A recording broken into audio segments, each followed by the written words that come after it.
પછી જરાસંઘ એને ભીમ દ્વારા મરાવે છે. જરાસંઘને ભગવાન નથી મારતા.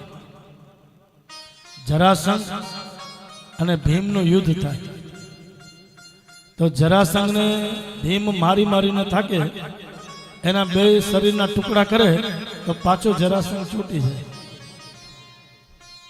જરાસંઘ મરતો નથી. તો પહેલાના જે યુદ્ધ હતા ને એ ધર્મ યુદ્ધ હતા. સૂર્ય અસ્ત થાય એટલે યોદ્ધાઓ રણભૂમિમાંથી બહાર નીકળી જતા. અડધી રાત્રે ભીમ કૃષ્ણની પાસે જઈને કહે, જરાસંઘને મારી મારીને થાક્યો, છતાંય જરાસંઘ મરતો નથી. તો ભગવાન કહેવા લાગ્યા, ભીમ,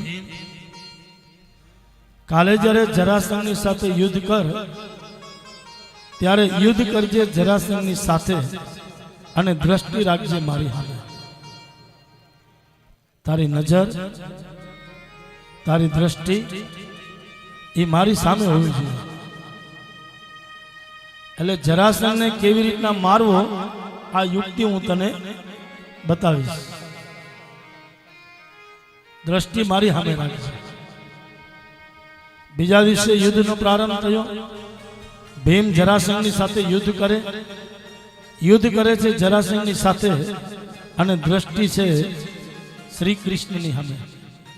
તો પ્રભુએ બે દર્ભની કાંડી લીધી અને ભીમને કહે કે જરાસંઘને ચીરી એનું જમણું અંગ છે એ ડાબી બાજુ નાખજે, અને ડાબુ અંગ છે એ જમણી બાજુ નાખજે. એ ઊંધો પડશે એટલે એનો વધ એ ત્યાં ને ત્યાં મરી જશે. ભગવાને યુક્તિ બતાવી. એ પ્રમાણે જરાસંઘની સાથે ભીમે યુદ્ધ કરી અને જરાસંઘ ભીમ દ્વારા એને મરાયો હશે.